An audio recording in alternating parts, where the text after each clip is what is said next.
Have you ever found yourself in a situation at college where things are just going terribly wrong? You're confused, you're struggling, you're angry, you tried talking to the professors and you aren't getting anywhere. What do you do next? How can you solve this problem?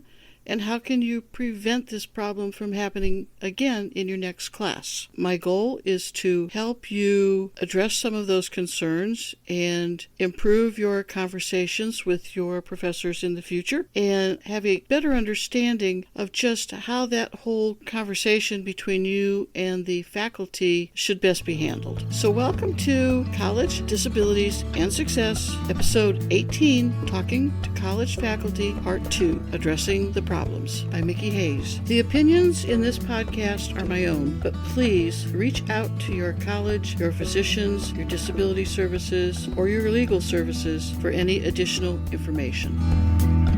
I think we've all found ourselves in that position at one point or another where things were just not going right in our class. And we had to have a conversation with a faculty member about it, and we weren't quite sure exactly where to go and how to handle it. I know I had many students come to my office with the same issues most of the time after the fact, so that I was brought in to sort of help put out the fires, so to speak. I want to talk to you today about maybe preempting some of those issues and some of the things that you should be aware of that hopefully can avoid those setups in the future. The first thing that I really want to mention here is that faculty is very protective about test security. So when you are looking to discuss your accommodations with a faculty member with regards to taking tests, they're going to tell you how they want you to handle the testing situation. And you need to follow their directions to the letter because they are asking you specifically to follow a certain pattern so that the test will remain secure. And you want that too, because you don't want to be accused of something you didn't do because you didn't follow through correctly. So just know that in your mind. Number one, test security is very important, and you don't want to deviate from whatever the professor arranges for you to do with regards to testing. The second thing I want to talk about is the syllabus. The syllabus is critical for you as a college student. When I had students come to my office with a problem and I had to go to the dean or talk to the dean, the first question the dean asked me and asks the students is, what does it say in the syllabus? They want to know exactly what the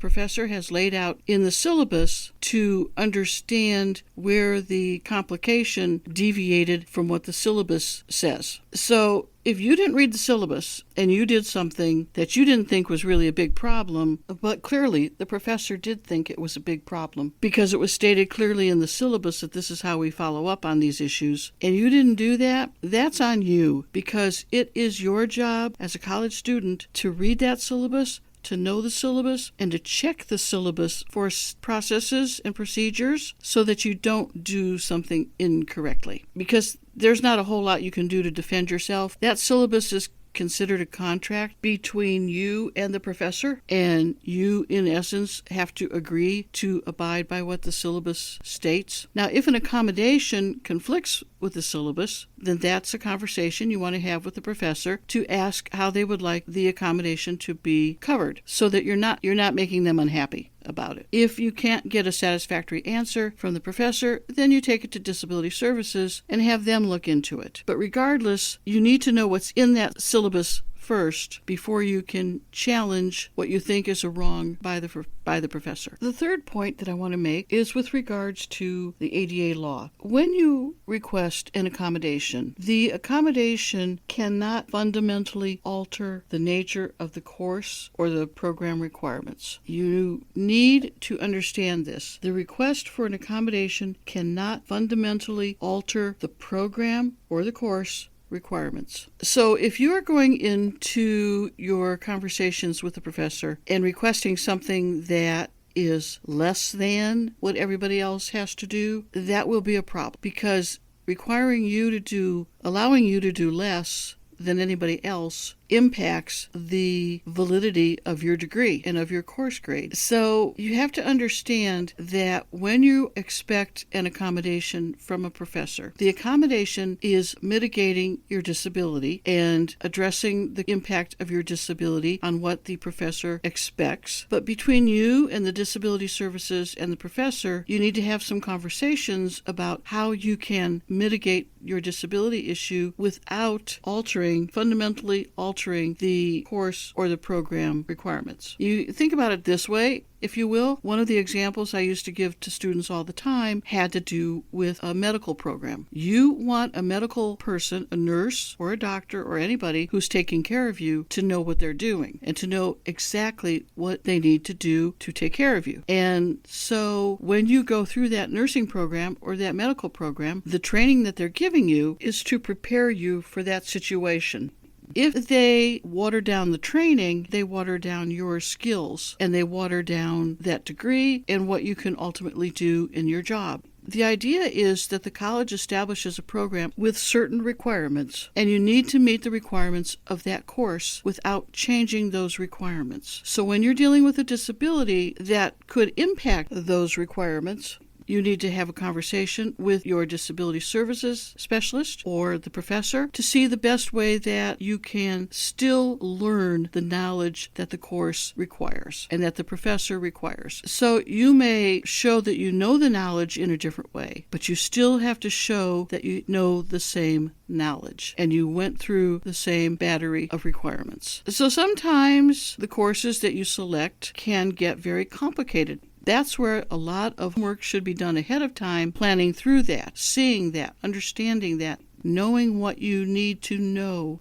Sometimes preconceived notions get in the way, and the professor may have a preconceived notion about what you can and cannot do. But that's where you have to have those conversations with the Disability Services Office. But just remember, by the law, the Disability Services Office cannot fundamentally alter the nature of the course or the program requirements. And the fourth point I want to make in today's podcast has to do with talking to the professor after you've taken your test. Now, this is hard for students, but it's something that really makes a huge difference. If you start off on a high note and do really well on your first test, that encourages you to keep it up. But if you start out on a low note and just fall apart on your first test, you already feel defeated. So to avoid the next test being the same way, or the next assignment being the same way, you need to sit down and talk to the professor. Talk to the professor during office hours. What are those office hours? They're on the syllabus. We already had that conversation. But talk to the professor during office hours. Ask to go over the test. You know, the professors really want you to come and see them.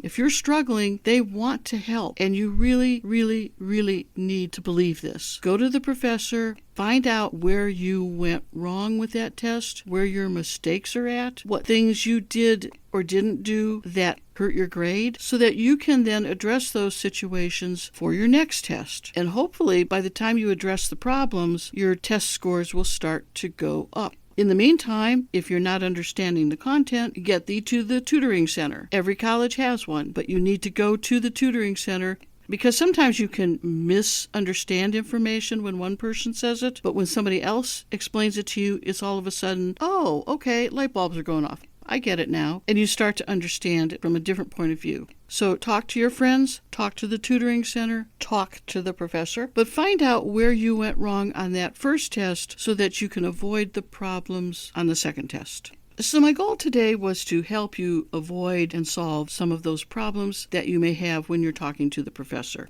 Rule number 1, know that test security is paramount to the professor. They have to keep their tests secure, and you do not want to be accused of messing with that test security system that they have in place when you get your accommodation. So make sure you follow their directions to the letter. The second one is know the syllabus. If it conflicts with your accommodations, talk to the professor and find out how you can mitigate that problem and work around that problem. Point number 3, the professor cannot fundamentally alter the nature of the course or the program requirement, so you need to find a way to accommodate you, mitigate your disability, but not alter the course program requirement itself. And then the 4th thing you should do to avoid problems and conflicts is to go back to the professor after a test and find out where you went wrong. If you had a problem and you were completely taken by surprise by it, you need to figure out why and go to the source, talk to the professor, but do it during their office hours. If you know these things that I mentioned today, and if you actively follow points I made about test security, following the syllabus, what the ADA law says, and following up on your mistakes, if you do these things, you are going to find yourself having less and less conflicts with professors. Now, if you still find yourself in a conflict with a professor, and it happens, please, please, please talk to the Disability Services Office. You do not know how many students came by my office at the end of the semester because they failed a class, but I didn't know anything about it because you're not in high school anymore. In college, the professors don't come to us in the disability services and tell us that you're not passing.